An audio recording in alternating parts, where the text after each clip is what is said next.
श्री गणेशाय नमः। ओम श्री परमात्मने नमः। मत्स्य महापुराण 154वां अध्याय। तारक के आदेश से देवताओं की बंधन मुक्ति। देवताओं का ब्रह्मा के पास जाना और अपनी विपत्ति गाथा सुनाना। ब्रह्मा द्वारा तारक वध के उपाय का वर्णन। रात्रि देवी का प्रसंग, उनका पार्वती रूप में जन्म, काम दहन और रति की प्रार्थना, पार्वती की तपस्या, शिव पार्वती विवाह तथा पार्वती का वीरक को पुत्र रूप में स्वीकार करना। सुत जी कहते हैं, ऋषियों, तदंतर कुछ नीले कमल सा वस्त्र धारण किए द्वारपाल तारक के सम्मुख उपस्थित हुआ।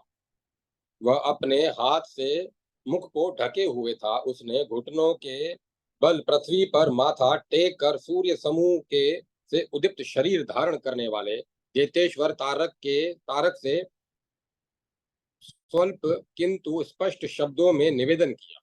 प्रभो, काल नेमी देवताओं को बंदी बनाकर साथ लिए हुए द्वार पर खड़ा है।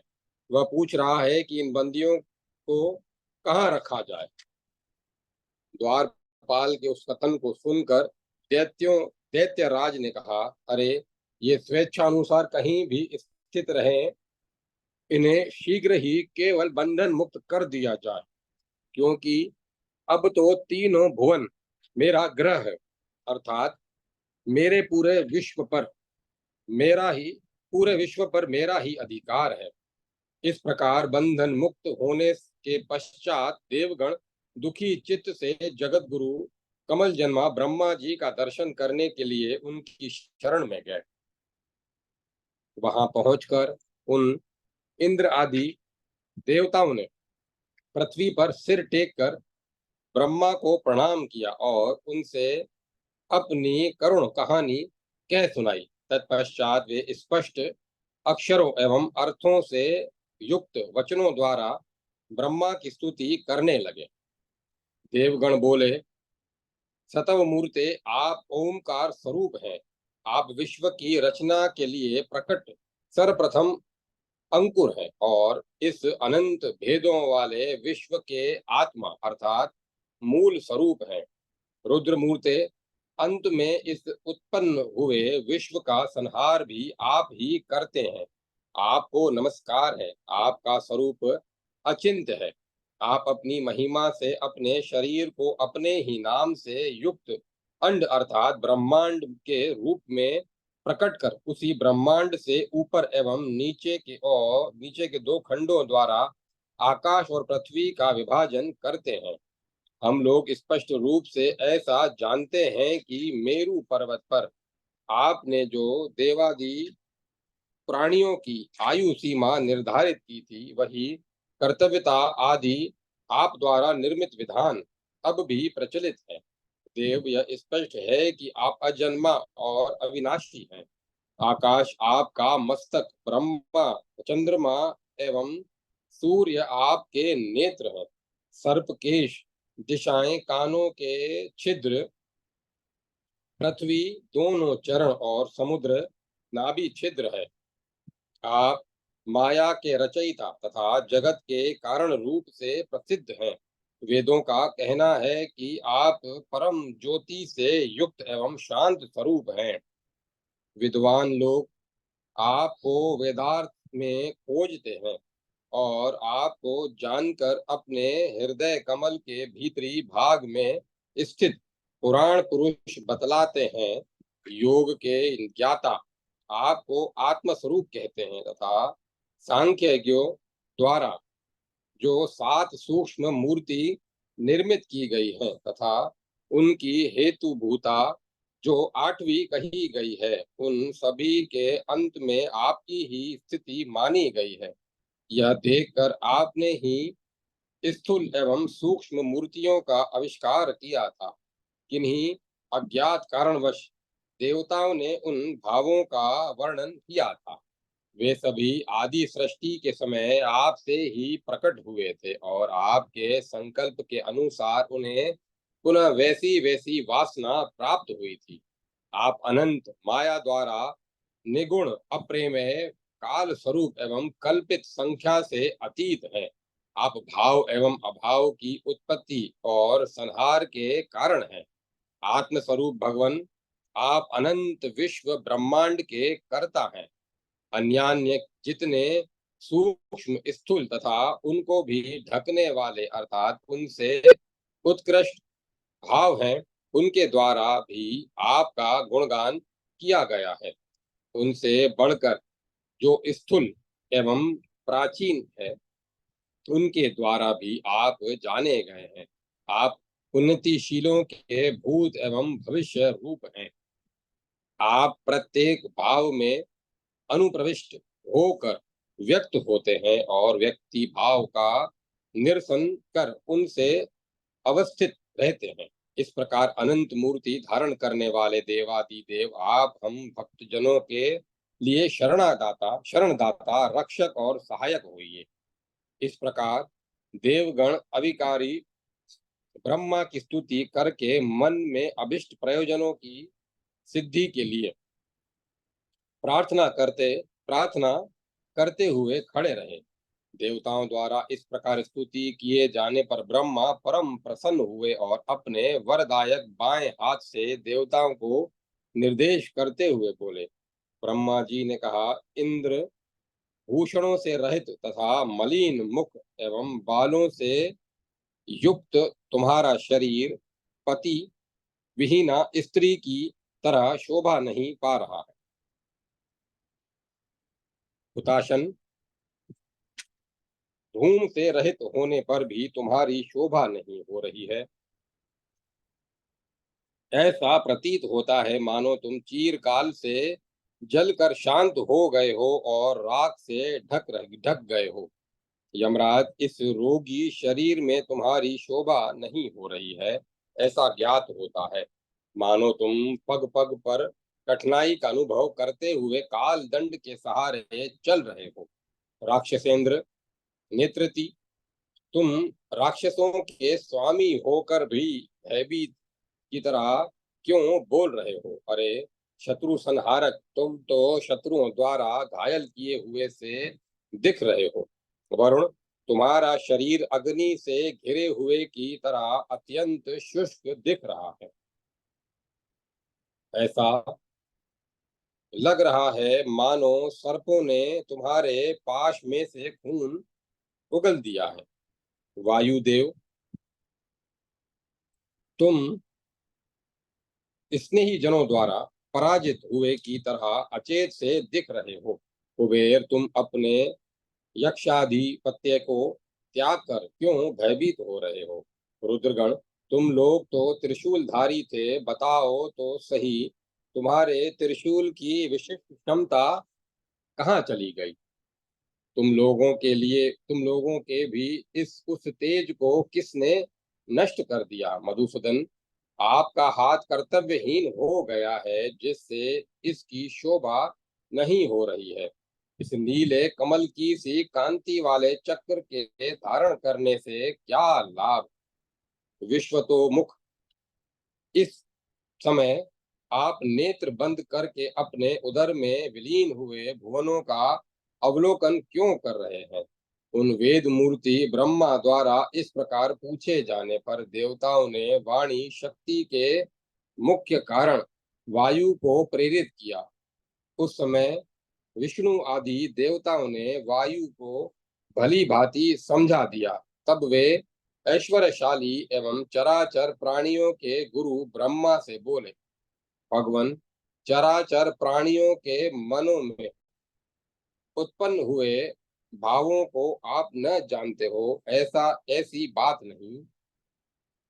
आप अत्यंत महान, सर्वोपरि और जगत के उत्पत्ति स्थान है। यह तो अब आपने केवल याचकों के वचनों को विस्तार पूर्वक सुनने के लिए कौतूहल का भाव प्रकट किया है। अतंत अनंत आप चराचर प्राणियों से युक्त विभिन्न गुण वाली विश्व सृष्टि करते हैं। यद्यपि ये संपूर्ण देवता और असुर आपकी दृष्टि में एक से हैं, क्योंकि आप ही सबको उत्पन्न करने वाले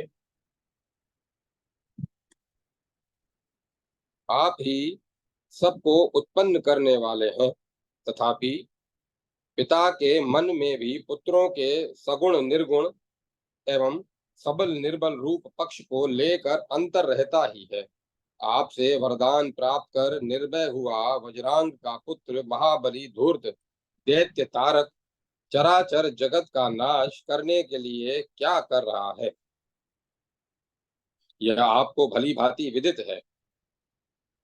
देव, क्या आपने जगत की स्थिति के लिए महान एवं अद्भुत चित्र विचित्र गुणों से युक्त संतुष्ट करने वाले एवं वांछित अभिलाषाओं की पूर्ति करने वाले देवगणों की सृष्टि नहीं की थी? द्विज नायक, क्या आपके आदेशानुसार स्वर्गलोक सदा यज्ञ भोजी देवताओं के अधिकार में नहीं रहता आया है, किंतु उस दैत्य ने विमान समूहों को छीनकर उसे महान मरुस्थल सा बना दिया है?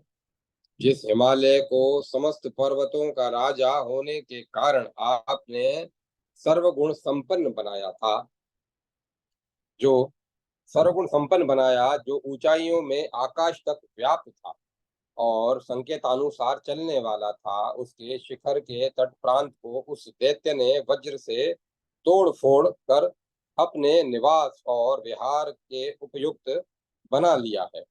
उसकी गुफाओं के रत्न लूट लिए गए और अब वह बहुत से दैत्यों का निवास स्थान बन गया है। उस दैत्य के भय से वह शरीरहीन होने पर भी इससे भी बढ़कर बुरे कर्मों में लगाया जा रहा है।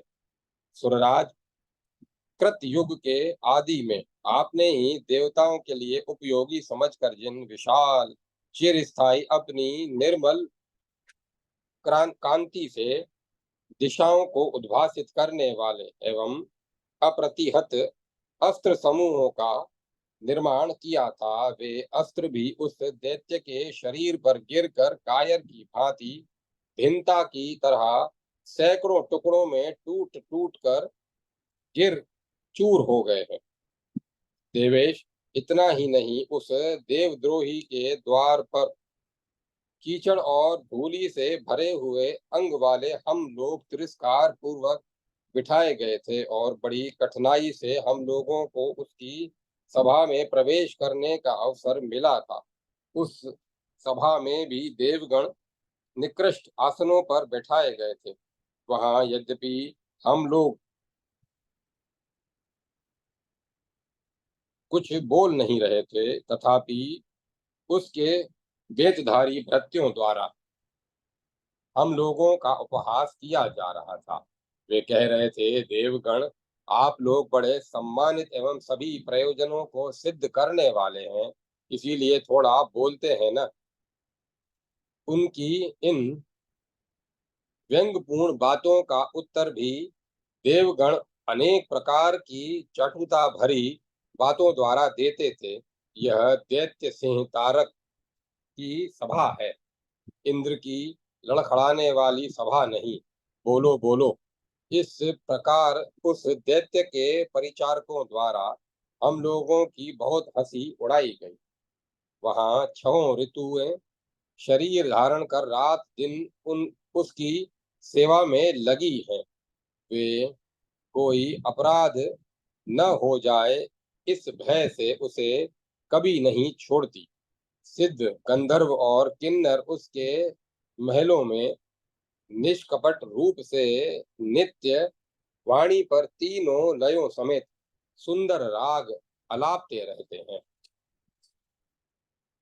उस दैत्य का मित्र और शत्रु के प्रति भी बड़े छोटे का विचार नहीं रह गया है। वह शरण में आए हुए का भी त्याग कर देता है और सत्य का भी उसने व्यवहार ही छोड़ दिया है। यही सब उसकी बुराइयां हैं, अथवा उसकी उद्दंडता तो पूर्ण रूप से कही ही नहीं जा सकती। उसे तो ब्रह्मा ही जाने। इस प्रकार देवताओं द्वारा उस दैत्य की कृतियों का वर्णन किए जाने पर देवादिदेव भगवान ब्रह्मा ने मुख कमल पर ब्रह्मा के मुख कमल पर मुस्कुराहट आ गई। तब वे देवताओं से बोले। ब्रह्मा जी ने कहा, देवगण, दैत्यराज तारक सभी देवताओं एवं राक्षसों द्वारा अवध्य है। जो उसका वध कर सकता है वह पुरुष अभी त्रिभुवन में उत्पन्न ही नहीं हुआ है। मैंने ही उस दैत्यराज को वरदान देकर त्रिलोकी को भस्म करने वाले उस तप से निवारण किया था। उस समय उस दैत्य ने 7 दिन के बालक द्वारा अपनी मृत्यु का वरदान मांगा था। वह 7 दिवसीय बालक तो जो शंकर जी से उत्पन्न होगा, सूर्य के समान तेजस्वी होगा, वही तारक का वध करने वाला होगा। किंतु इस समय सामर्थ्यशाली भगवान शंकर पत्नी रहित हैं। इसके लिए मैंने पहले जिस देवी के विषय में उत्तान कर्ता की बात कही थी, वही देवी हिमाचल की कन्या के रूप में प्रकट होगी। उस देवी का यह वरदायक हाथ सदा उत्तान ही होगा। उस देवी के संपर्क से शंकर जी अरणी में अग्नि की तरह जिस पुत्र को उत्पन्न करेंगे, उसे सम्मुख पाकर तारक पराजित हो जाएगा। मैंने ही मैंने मैंने भी पहले से ही वैसा उपाय कर रखा है, जिससे यह सब वैसा ही होगा। तदंतर उसका यह सारा वैभव नष्ट हो जाएगा। तुम लोग निश्चिंत विचित से थोड़े से काल की और प्रतीक्षा करो। कमल जन्मा साक्षात ब्रह्मा द्वारा इस प्रकार कहे जाने पर स्वर्गवासी देवगण उन देवेश्वर को प्रणाम करके अपने अपने स्थान को चले गए। तदंतर देवताओं के चले जाने पर लोक पितामह भगवान ब्रह्मा ने जिसे पहले अपने शरीर से उत्पन्न किया था, उस निशा का स्मरण किया। तब भगवती रात्रि देवी पितामह के निकट उपस्थित हुई।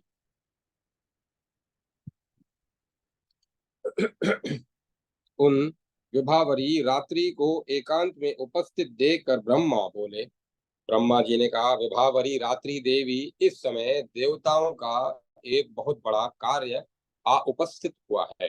देवी, उसे तुम्हें अवश्य पूरा करना है। अब इस कार्य का निर्णय सुनो। दैत्यराज तारक देवताओं का कट्टर कट्टर शत्रु है। वह अजय है। उसका विनाश करने के लिए भगवान शंकर जिस पुत्र को उत्पन्न करेंगे, वही उस तारक का वध करने वाला होगा। उधर शंकर जी की पत्नी जो दक्ष पुत्री सती थी, वह भी देवी वह देवी किसी कारणवश कुपित होकर शरीर को भस्म कर चुकी है। वही लोक सुंदरी देवी हिमालय की कन्या के रूप में प्रकट होगी। भगवान शंकर उसके वियोग से तीनों लोकों को शून्य समझकर हिमाचल की सिद्धों द्वारा सेवित कंदरा में तपस्या कर रहे हैं। वे उस देवी के जन्म की प्रतीक्षा करते हुए वहां कुछ काल तक निवास करेंगे। उत्कृष्ट तप करने वाले उन दोनों शिव पार्वती से जो महाबली पुत्र उत्पन्न होगा, वही तारक दैत्य का विनाशक होगा। शुभान ने वह सुंदरी देवी जन्म लेने के पश्चात थोड़ा होश संभालने पर जब विरह से उत्कंठित होकर गाढ़ रूप में शंकर जी की समागम की लालसा से युक्त हो जाएगी, तब उन दोनों घोर तपस्वियों का संयोग होगा। उस समय उन दोनों में थोड़ा वाक कलह भी हो जाएगा, जिससे तारक के विनाशक के प्रति पुनः संशय दिखाई पड़ने लगेगा। अतः उन दोनों के संयुक्त होने पर सूरत की आसक्ति से संयुक्त होने पर सूरत की आसक्ति से अवसर पर तुम्हें जैसा विघ्न उपस्थित करना होगा उसे भी सुन लो। उस समय तुम उसकी माता के गर्भ स्थान में प्रवेश करके उस पर अपने रूप की छाप डाल देना। तब शंकर जी उसे छोड़कर विश्राम करने लगेंगे और परिहास में उस देवी की भर्त्सना करेंगे, जिससे कुपित होकर वह पुनः तपस्या करने के लिए चली जाएगी। पुनः उस तपस्या से लौटने पर वह शंकर जी के संपर्क से जिस उत्कृष्ट कांति से सुशोभित पुत्र को उत्पन्न करेगी, वह निस्संदेह देव शत्रुओं का संहारक होगा। देवी, तुम्हें भी इन लोक दुर्जय दानवों का संहार करना चाहिए, किंतु जब तक तुम सती के समागम से उसके शरीर से संक्रमित हुए गुण समूह से युक्त नहीं हो जाओगी, तब तक दैत्यों का संहार करने में समर्थ नहीं हो सकोगी। ऐसा करने पर जब सृष्टि का संहार करने वाले वह देवी तपस्या करने के पश्चात नियमों को समाप्त कर उमा रूप से प्रकट होगी, तब पार्वती अपने उसी रूप को प्राप्त करेगी। साथ ही तुम्हारा जो यह प्राकृतिक शरीर है, वह भी एकांशा नाम से प्रसिद्ध होगा और तुम उमा के रूप के अंश से युक्त होकर उमा से प्रकट होगी। वरदायिनी, संसार एकांशना नाम से तुम्हारी पूजा करेगा। तुम अनेकों प्रकार के भेदों द्वारा सर्वगामिनी एवं कामनाओं को सिद्ध करने वाली होगी। इसी प्रकार ब्रह्मवादी विप्रगण तुम्हें ओम का रूप मुख वाली गायत्री और महाबाहु नरपति वृंद उन्नति शिला शक्ति कहेंगे। तुम पृथ्वी रूप से वैश्यों की माता कहलाओगी और शूद्र शेवी कहकर तुम्हारी पूजा करेंगे। तुम मुनियों की क्षुब्ध न की जा सकने वाली क्षमा, नियमधारियों की दया, नीतिज्ञों की महान उपायों से परिपूर्ण नीति, अर्थ साधना की सीमा, समस्त प्राणियों के हृदय में निवास करने वाली इच्छा, समस्त प्राणियों की मुक्ति, संपूर्ण देहधारियों की गति, कीर्तिमान जनों की कीर्ति, अखिल देहधारियों की मूर्ति, अनुरागी जनों की रति, हर्ष से परिपूर्ण लोगों की प्रीति प्रसन्नता, श्रृंगार से सुसज्जित प्राणियों की कांति शोभा, दुखी जनों के लिए शांति रूपा, निखिल प्राणियों की भ्रांति, यज्ञ अनुष्ठान करने वालों की गति, समुद्रों की विशाल वेला तट, विलासियों की लीला, पदार्थों की संभूति, उत्पत्ति स्थान,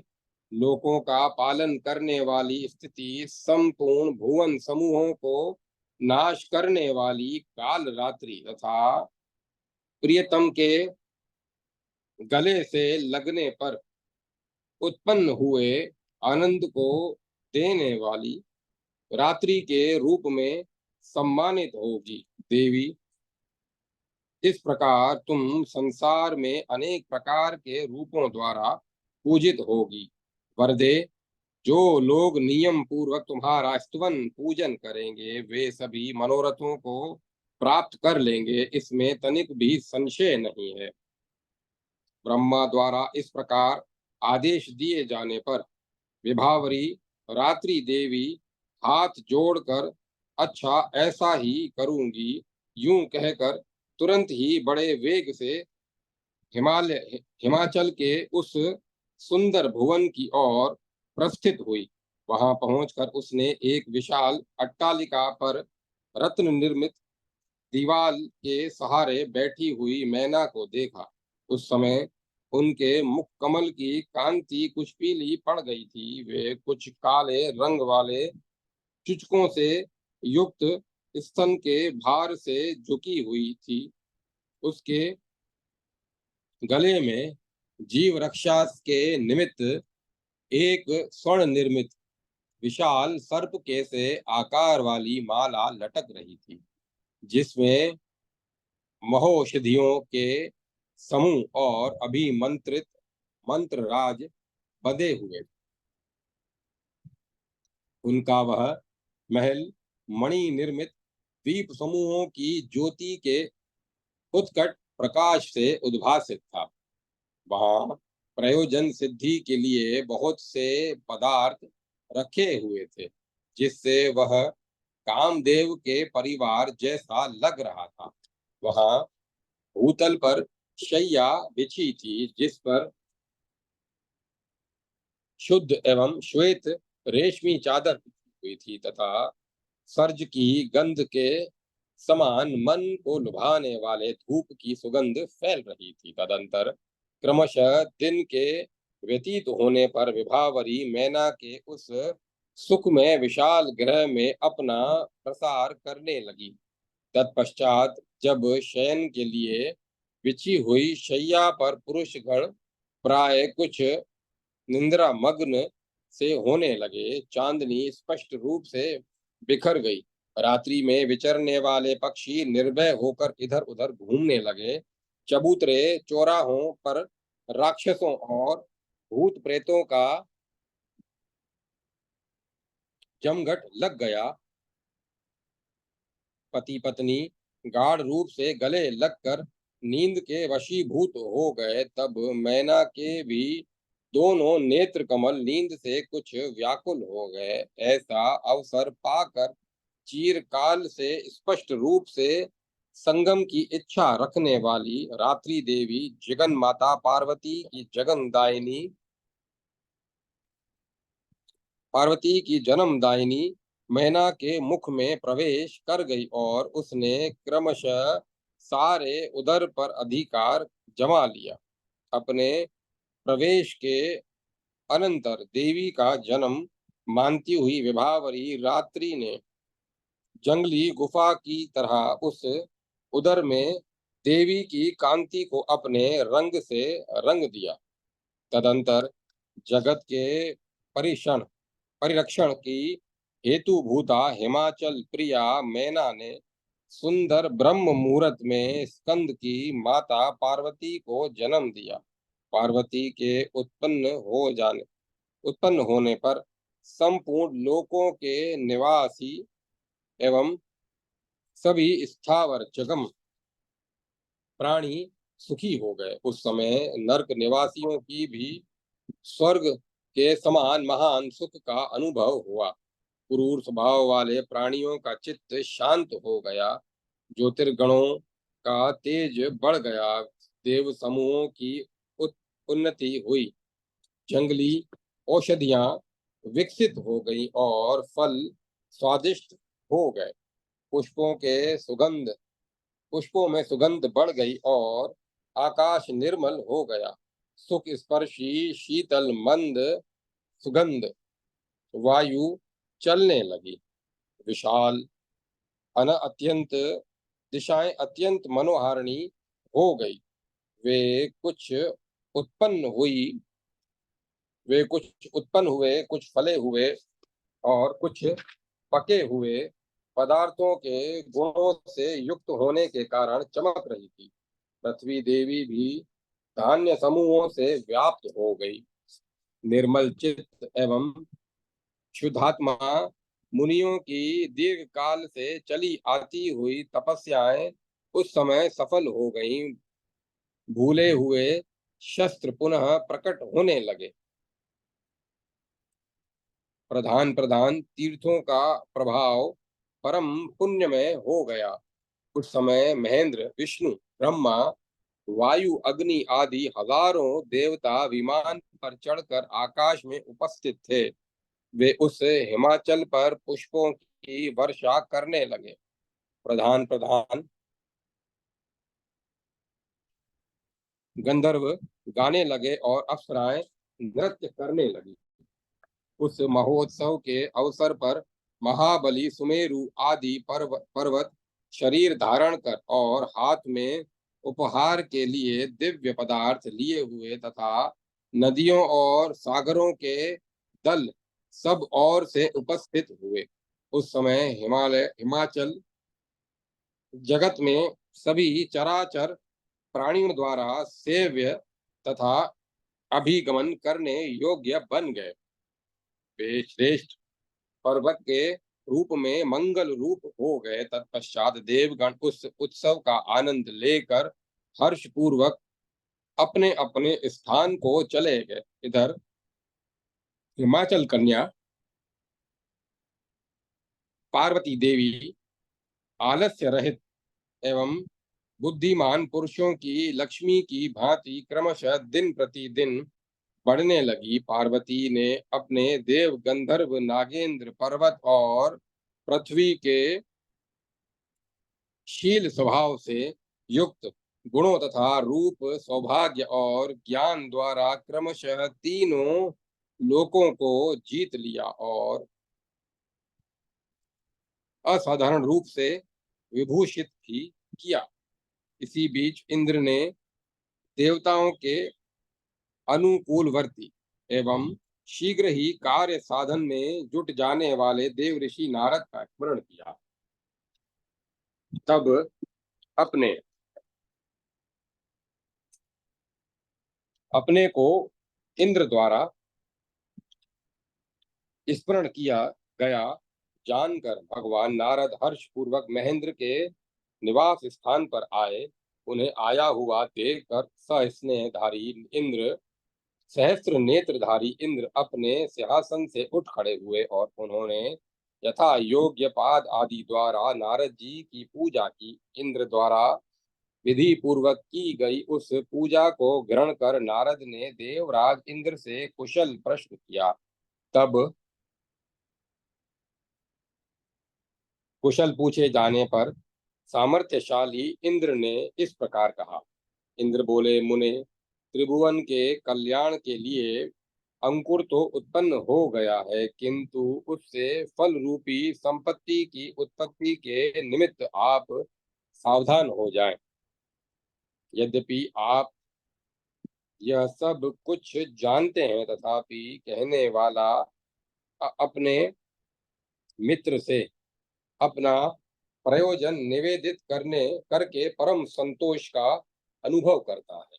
इसीलिए पार्वती देवी जिस प्रकार शीघ्र ही शंकर जी से संयुक्त हो जाए, वह उपाय हमारे पक्ष के सभी लोगों को करना चाहिए।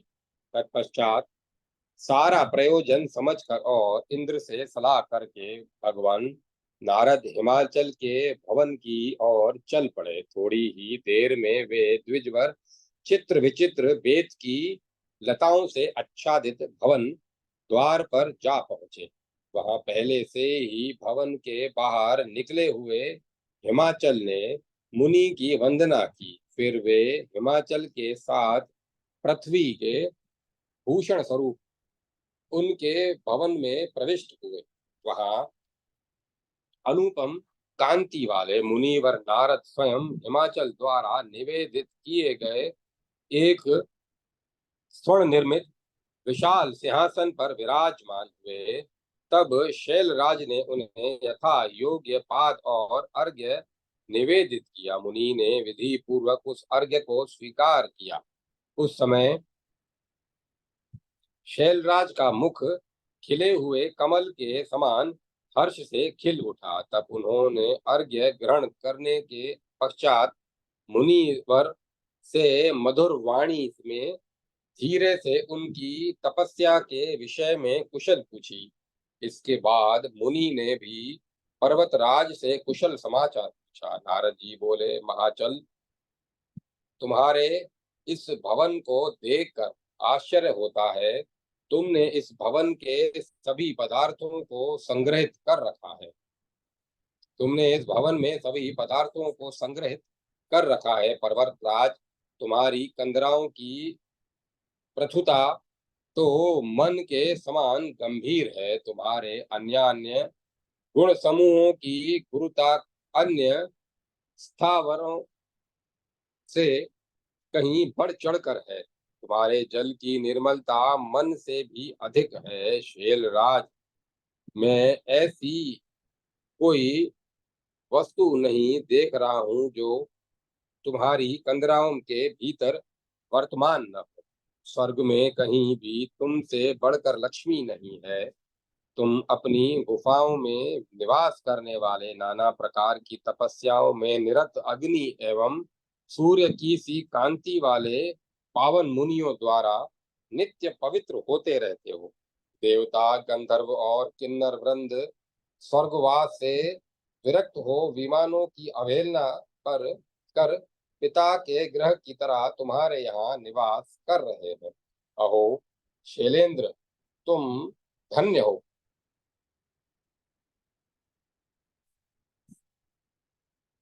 क्योंकि तुम्हारी कंदरा में लोकपति शंकर भी समाधि में लीन होकर निवास कर रहे हैं।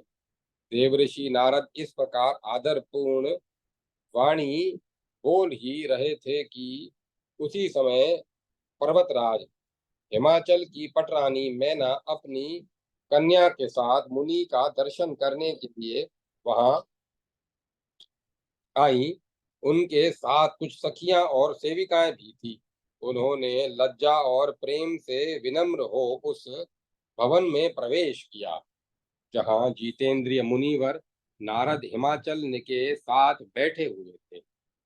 सब तब हिमाचल पत्नी मैना ने तेज के पुंजभूत मुनि को देखकर लज्जावश मुख को छिपाए हुए कर कमलों की अंजलि बांधकर मुनि की वंदना की। अमित कांति संपन्न एवं महान भाग्यशाली महर्षि नारद ने तब मैना को देखकर अमृत के उदार स्वरूप आशीर्वचनों द्वारा उनकी शुभकामना की। हिमाचल की पुत्री पार्वती देवी यह देखकर आश्चर्यचकित हो गई। वे अद्भुत रूप वाले नारद मुनि की ओर एक टक देख रही थी। उस समय देवऋषि नारद ने बेटी आओ ऐसी स्नेहपूर्ण वाणी से पुकारा भी, किंतु वे पिता के गले को पकड़कर उनकी गोद में छिपकर बैठ गई। यह देखकर माता मैना ने पार्वती देवी से कहा, बेटी, भगवान नारद को प्रणाम करो। इससे तुम अपने मन के अनुकूल योग्य पति प्राप्त करोगी। माता द्वारा इस प्रकार कही जाने पर पार्वती ने वस्त्र के छोर से अपने मुख को ढक लिया और मस्तक को थोड़ा झुका दिया, किंतु परंतु मुख से कुछ नहीं कहा। तत्पश्चात माता ने पुनः अपनी कन्या से इस प्रकार कहा, बेटी, अभी तुम देवऋषि नारद को प्रणाम कर लो तो मैं तुम्हें बड़ी सुंदर वस्तु दूंगी। मैं तुम्हें वह सुंदर रत्न निर्मित खिलौना दूंगी जिसे मैंने बहुत दिनों से छिपा कर रखा है। इस प्रकार कही जाने पर पार्वती ने शीघ्र ही अपने कमल मुकुल सदृश दोनों हाथों से मुनि को दोनों मुनि के दोनों चरणों को उठाकर मस्तक पर रख दिया, प्रणाम किया। पार्वती के प्रणाम कर लेने के पश्चात माता मैना ने कौतूहलवश कन्या के सौभाग्य सूचक शरीर लक्षणों की जानकारी प्राप्त करने के लिए धीरे से सखी द्वारा मुनि से अनुरोध किया, क्योंकि स्त्री स्वभाववश उनके हृदय में कन्या विषयणी चिंता उठ खड़ी हुई थी। पर्वतराज अपनी पत्नी के इस उस संकेत को जानकर मन में परम प्रसन्न हुए और कि यह तो बड़ा सुंदर विषय उपस्थित हुआ है, इसमें उन्हें कोई हानि नहीं दिख पड़ी। अतः वे स्वयं कुछ न बोले। तब हिमाचल पत्नी की सखी द्वारा अनुरोध किए जाने पर महाभाग मुनि वर नारद मुस्कुराते हुए इस प्रकार बोले, भद्रे, इसका इसका पति तो अभी जगत में पैदा ही नहीं हुआ। यह सभी शुभ लक्षणों से रहित है। इसकी हथेली सदा उतान ही रहती है और चरण भी कुल लक्षणों से युक्त है। वह यह अपनी छाया के साथ अर्थात अकेले ही रहेगी। इसके विषय में और अधिक क्या कहा जाए। यह सुनकर पर्वतराज हिमाचल व्याकुल हो गए। उनका सारा धैर्य जाता रहा। तब वे अश्रु गदगद कंठ से नारद जी से बोले। हिमवान ने कहा, देवऋषि, इस अत्यंत दोषपूर्ण संसार की गति दुर्विज्ञ है। इस अवश्य भाविनी सृष्टि में किसी कर्ता महापुरुष द्वारा जो मर्यादा स्थगित की गई है, वह संसारी जीवों के लिए स्थिर है। जो जिसके बीज से उत्पन्न होता है, वह उस पैदा करने वाले के लिए निरर्थक होता है। उसी प्रकार पैदा करने वाला भी पैदा हुए का कोई नहीं है। यह तो स्पष्ट है, क्योंकि प्राणियों की अनेकों जातियां अपने अपने कर्मों के अनुसार ही उत्पन्न होती हैं। एक ही जीव अंडज के संपर्क से अंडज योनि में पैदा होता है और वही पुनः मनुष्य के संयोग से मानव योनि में उत्पन्न होता है। फिर मानव योनि से भी उलटकर सर्प आदि रेंगने वाली योनि में जन्म लेता है। यहाँ भी धर्म की उत्कृष्टता से उत्तम जाति में जन्म लेता है। शेष जो अधार्मिक प्राणी होते हैं, वे पुत्रहीन होते हैं। उनमें गृहस्थ धर्म का सुचारू रूप से पालन न करने वाले मानवों को पुत्र की प्राप्ति नहीं होती। इन आश्रमों की प्राप्ति उसी कर्ता की व्यवस्था से जिसने संसार की वृद्धि की है, क्रमशः ब्रह्मचर्य व्रत के बाद होती है। यदि सभी प्राणी आश्रम धर्म का त्याग कर दें तो संसार की वृद्धि कैसे हो सकती है।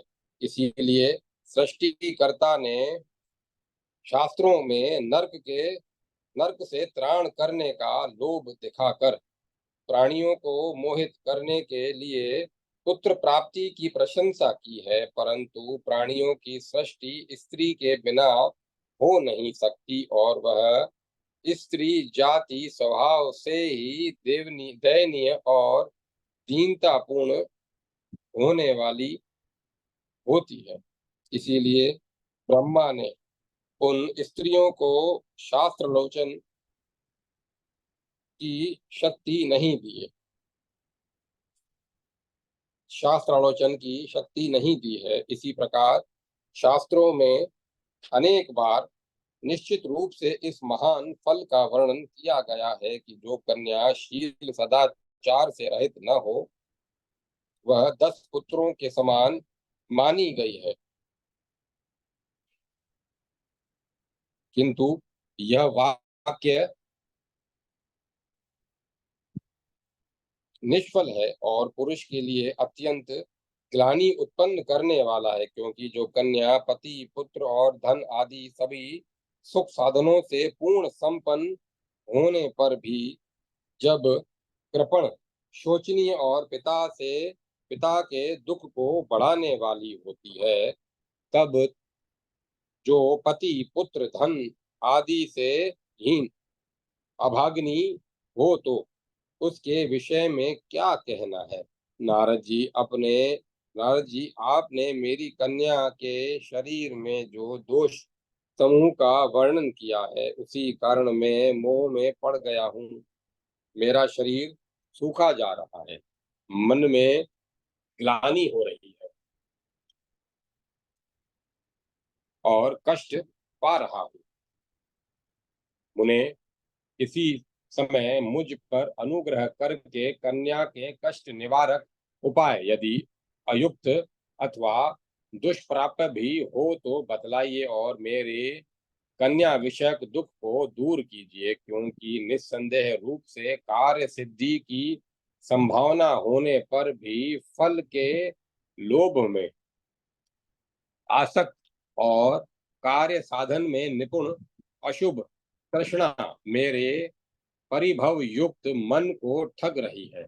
स्त्रियों के लिए उत्तम पति की प्राप्ति ही उनके सौभाग्यशाली जन्म की सूचक है तथा वह पितृकुल और पति कुल दोनों कुलों के लिए इहलोक और परलोक में सुख का उत्तम पति का सुख का साधन बतलाई गई है। इस प्रकार स्त्रियों के लिए उत्तम पति का मिलना तो दुर्लभ है ही, परंतु गुणहीन पति भी नारी को पुण्य के बिना कभी नहीं प्राप्त होता, क्योंकि नारी को साधन रहित धर्म प्रचुर मात्रा में काम वासना की प्राप्ति और जीवन निर्वाह के लिए धन पति के द्वारा ही प्राप्त होता है। पति निर्धन, अभागा, मूर्ख और सभी शुभ लक्षणों से रहित क्यों न हो, किंतु वह नारी के लिए सदैव परम देवता कहा गया है। देवर्षे आपने कहा है कि मेरा पुत्र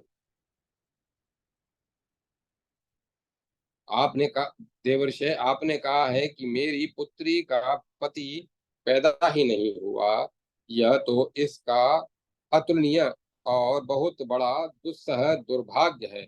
मुने, आप जो ऐसा कह रहे हैं कि चराचर प्राणियों की सृष्टि में वह अभी तक उत्पन्न ही नहीं हुआ है, इससे मेरा मन व्याकुल हो गया।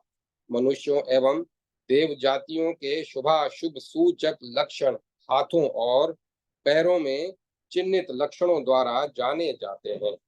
मुनि श्रेष्ठ, इस विषय में भी आपने इसे उत्तान हस्ता बतलाया है।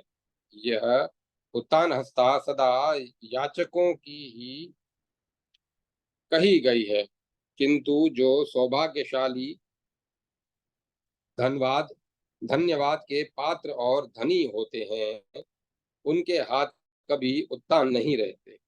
मुने, आपने यह भी कहा है कि इसके चरण अपनी छाया से युक्त होने के कारण दोषी है। अतः इस विषय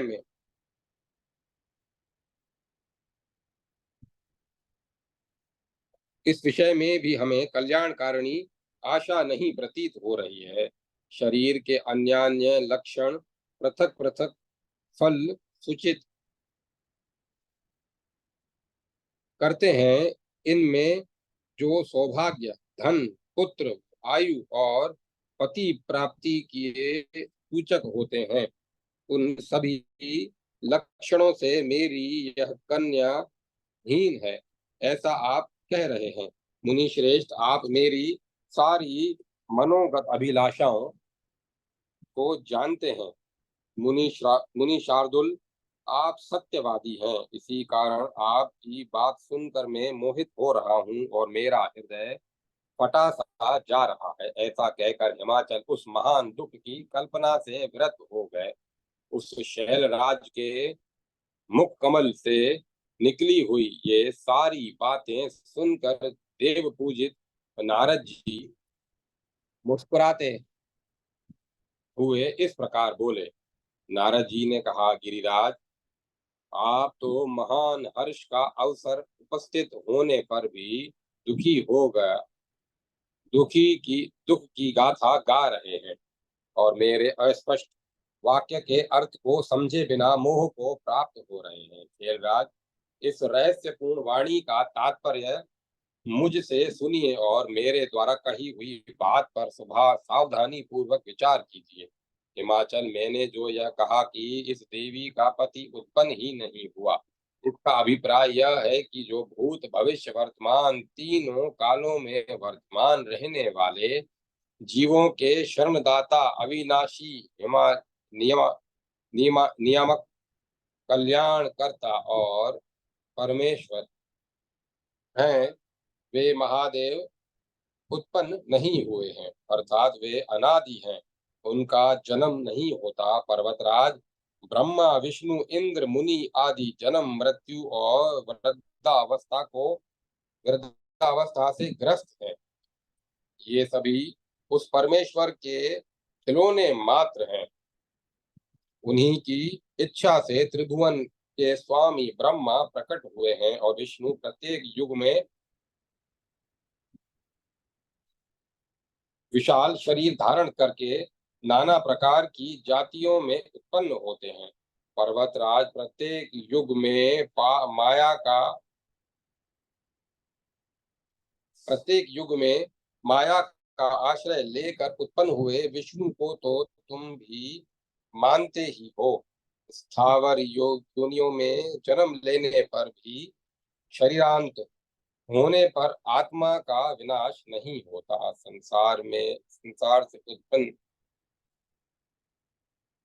संसार में उत्पन्न होकर मृत्यु को प्राप्त हुए प्राणी का शरीर मात्र रह जाता है।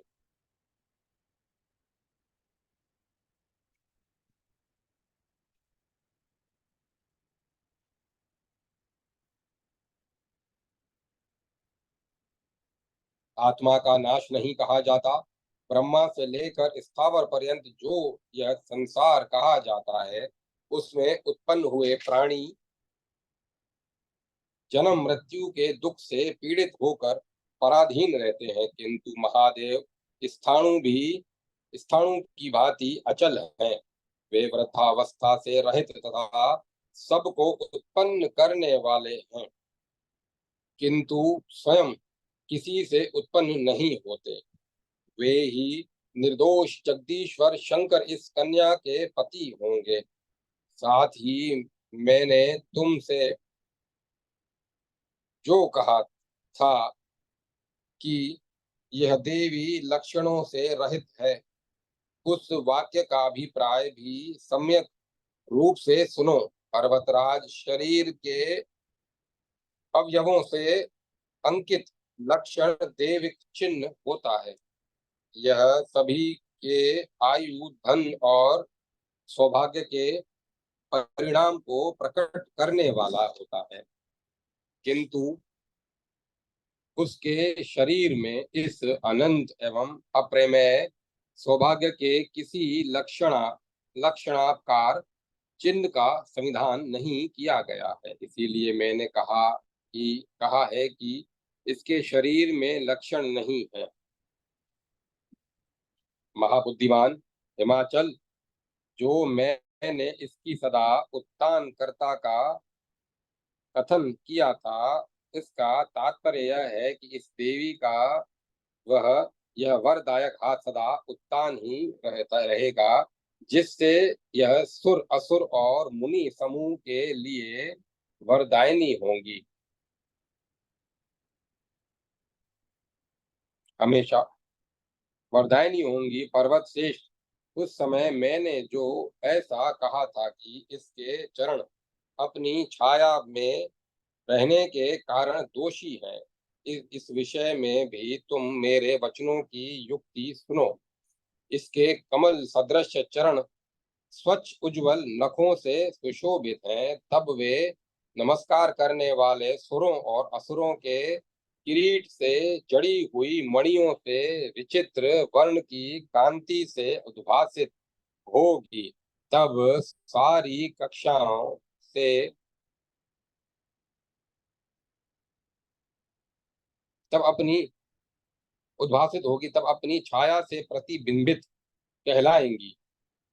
महीधर, आपकी यह कन्या जगत गुरु वृषभध्वज शंकर की भार्या, लोक धर्म की जननी, प्राणियों को उत्पन्न करने वाली कल्याण स्वरूपा और अग्नि के समान कांतिमती है। यह तुम्हारे क्षेत्र में तुम्हें पावन करने के लिए प्रकट हुई है। इसीलिए श्रेष्ठ पर्वतराज, इस प्रकार यह शीघ्र से शीघ्र पिनाकधारी शंकर के साथ संयुक्त हो जाए, तुम्हें विधि पूर्वक वैसा ही विधान करना चाहिए। हिमाचल, इससे देवताओं का अत्यंत महान कार्य सिद्ध हो जाएगा।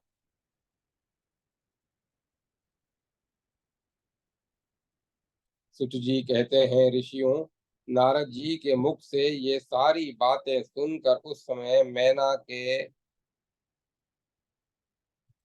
प्राणपति शैलराज अपने को पुनः उत्पन्न हुआ सा अनुभव करने लगे। तत्पश्चात हर्ष से फूले हुए हिमाचल अपनी उत्कृष्ट बुद्धि संपन्न देवादिदेव वृषभ ध्वज को नमस्कार करके नारद से बोले। हिमाचल, हिमवान ने कहा, मुने, आपने तो मुझे घोर दुस्तर नरक से उबार लिया है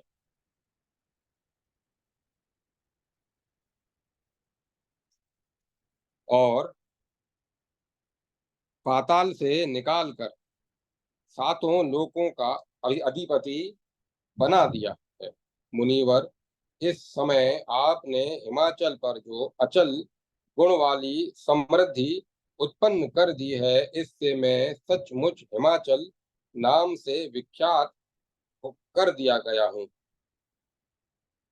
मुने, इस समय मेरे हृदय आनंदमय दिन का अनुभव कर रहा है।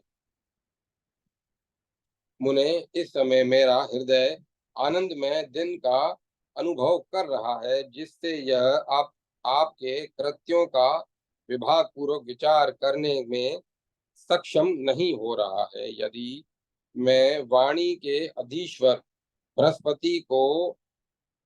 बृहस्पति हो जाऊं तो भी अपने तो भी आपके गुणों का विचार करने में समर्थ नहीं हो सकता।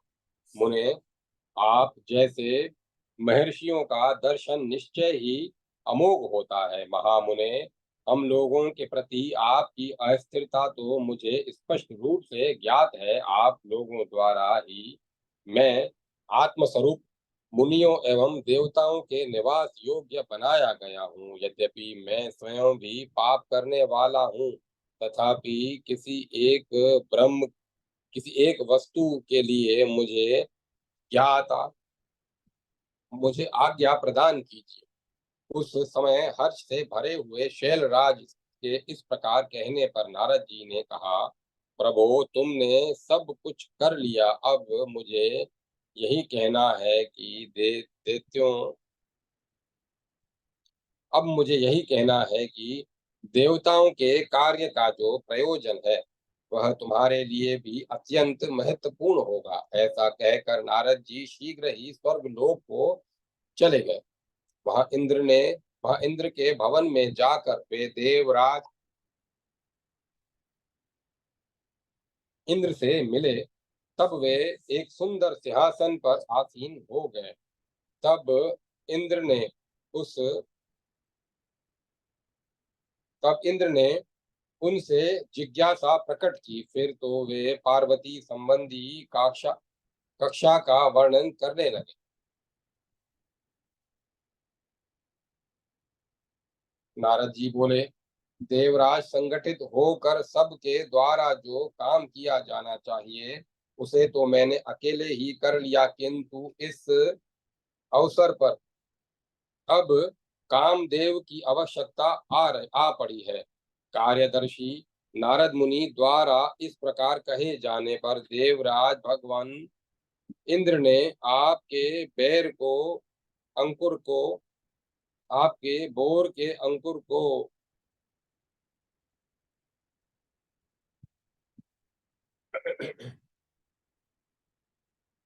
अस्त्र रूप से धारण करने वाले कामदेव का स्मरण किया।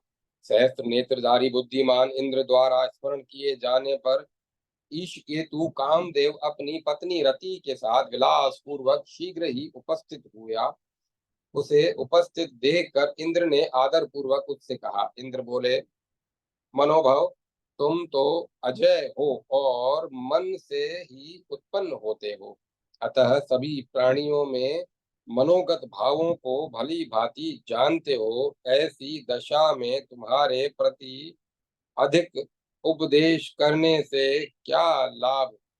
मैं तुमसे एक प्रिय बात कह रहा हूँ, तुम स्वर्गवासियों के इस प्रिय कार्य को अवश्य पूर्ण करो।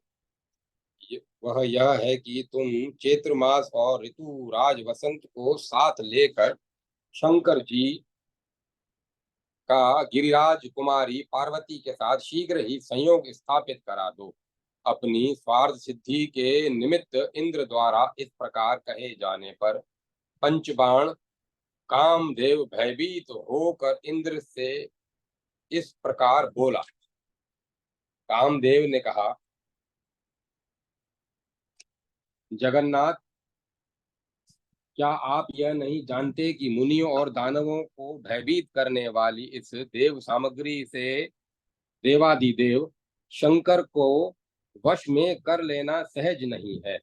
उन महादेव की इंद्रियां विकार रहित हैं, उसका भी ज्ञान तो आपको है ही।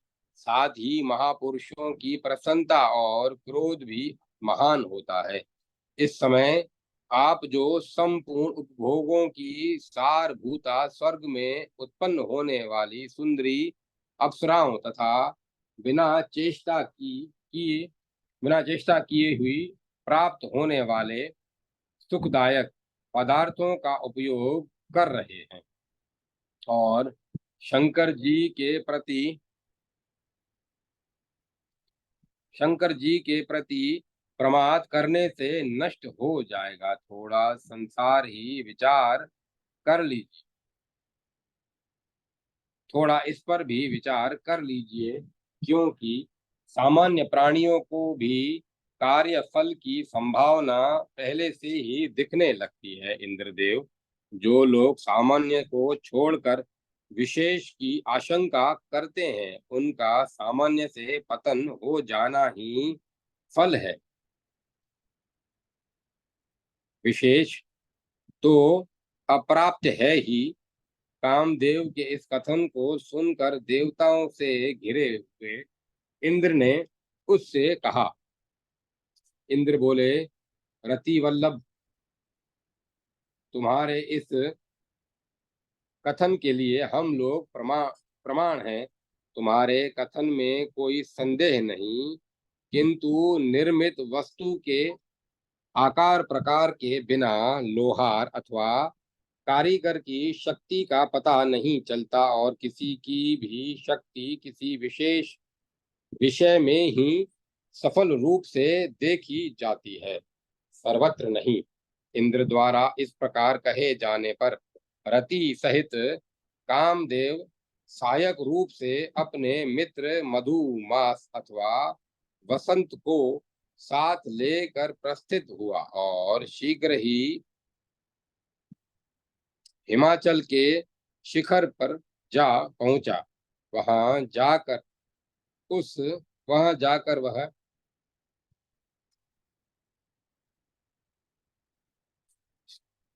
कार्य की सिद्धि के लिए उपाय पूर्वक चिंता करने लगा। उसने सोचा कि जो लोग महान लक्ष्य से युक्त और अटल निश्चय वाले हैं, उनके मन को जीतना अत्यंत कठिन है। अतः सर्वप्रथम उसी को ही संशुद्ध कर निश्चय रूप से विजय प्राप्त की जा सकती है, क्योंकि पूर्व काल में मन को शुद्ध करके ही लोगों ने उत्तम सिद्धि प्राप्त की थी। किंतु कठिनाई तो यह है कि गुरुतर प्राणियों के संग से अनेकों प्रकार के भावों द्वारा द्वेष का अनुगमन किए बिना क्रोध कैसे उत्पन्न हो सकता है। इसके लिए मैं भयंकर ईर्ष्या नाम की महासखी को चपलता के मस्तक पर स्थापित करूंगा। तत्पश्चात धैर्य से प्रवाह को विध्वंस विध्वस्त विध्वस्त करने वाली महान बलवती मन की उस उत्कृष्ट विकृति को शंकर जी पर विनियुक्त करूंगा। वहां धैर्य के द्वारों को बंद कर तथा संतोष को दूर हटाकर कोई भी ऐसा उत्कृष्ट विद्वान नहीं है जो मुझे जानने में समर्थ हो सके। किसी भी कार्य के आरंभ में विकल्प मात्र का विचार करने से मन की विरूपता उत्पन्न होती है हो जाती है, जिससे आगे चलकर मूल कार्य के आरंभ होने पर गंभीर आपत्तियों की लहरें उठने लगती हैं और कार्य दुस्तर हो जाता है। अतः अब मैं रमणीय साधनों के संविधान से उन स्थिरात्मा स्थिरात्मा शंकर जी के इंद्रिय समूह को ढककर उनकी तपस्या को भंग करूंगा। इस प्रकार सोच विचार कर कामदेव प्राणियों के पालक शंकर जी के उस आश्रम पर गया जो पृथ्वी का सारभूत था। वहां वहां आम के वृक्ष उगे हुए थे, जिनकी छाया में वेदिकाएं बनी थी। वह शांत स्वभाव वाले जीवों से व्याप्त और पर्वतीय जीवों से भरा हुआ था। वहां नाना प्रकार के पुष्पों की लताएं फैली हुई थी। ऊपर आकाश मंडल में गणेश्वर विराजमान थे। वहीं एक और नीली घास के ऊपर वृषभराज नंदीश्वर निश्चिंत भाव से बैठे हुए थे। वहां कामदेव ने त्रिनेत्रधारी शंकर जी के निकट किसी दूसरे सुंदर पुरुष को देखा। उसका नाम वीरक था। वह जगत के वीरों में प्रधान था। उसकी शरीर कांति शंकर जी के समान थी। उसकी जटाएं यशकुम और पद्म के सर के कुंज के समान पीली थी। उसके हाथ में बेत शोभा पा रहा था। वह विषैले सर्पों के आभूषणों से विभूषित हो निश्चिंत भाव से बैठा हुआ था। तदंतर कामदेव की दृष्टि क्रमशः धीरे धीरे निकट प्राप्त हुए शंकर जी पर पड़ी, जिनके कमल दल के सदृश नेत्र अधखुले थे, जो अपने सुंदर नेत्रों द्वारा सीधे नासिका के अग्रभाग को देख रहे थे। उनके कंधे पर सिंह के चमड़े का ऐसा लंबा उत्तरीय लटक रहा था जिससे रक्त टपक रहा था। कानों में कुंडल रूप से पहने हुए सर्पों के मुख से निकलती हुई निश्वासाग्नि से उनका शरीर पीला दिख रहा था। उनकी लंबी जटाएं खप्पर और तुम्बी तक हिलती हुई शोभा पा रही थी। वे वासुकी नाग की शैया बनाकर उसके नाभि मूल पर बैठे हुए थे। उनकी ब्रह्मांजलि से ब्रह्मांजलि में भूषण रूप से धारण किए गए सर्प के पूंछ का अग्रभाग स्थित था। तत्पश्चात शंकर जी जिस वृक्ष के नीचे बैठे हुए थे, उसकी चोटी पर भ्रमरों की गुंजार गूंज उठी। उसी समय कामदेव शंकर जी के श्रोत्र मार्ग से मन में प्रविष्ट हुआ।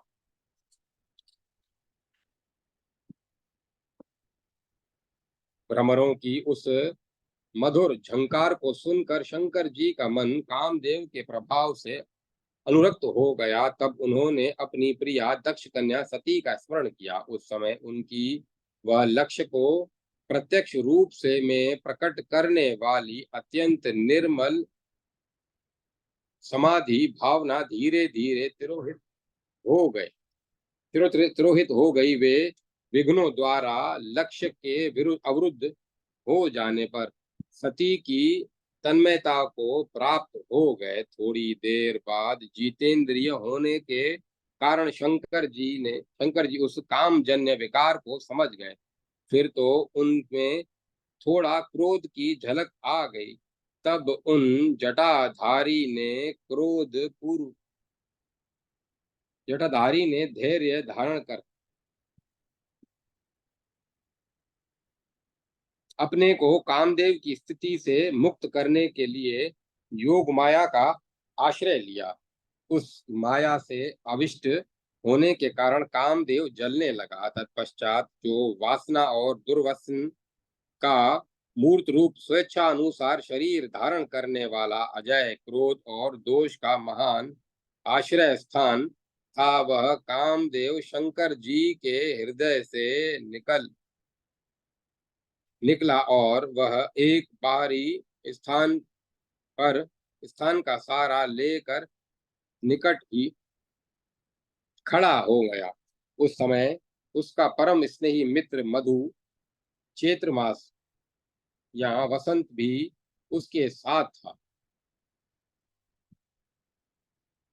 वहां आम के वृक्ष पर मंद वायु से हिलाए गए रमणीय पुष्प गुच्छ को देखकर मकर ध्वज कामदेव ने शीघ्र ही शंकर जी के वक्ष स्थल पर महान मोहन नामक बाण छोड़ा।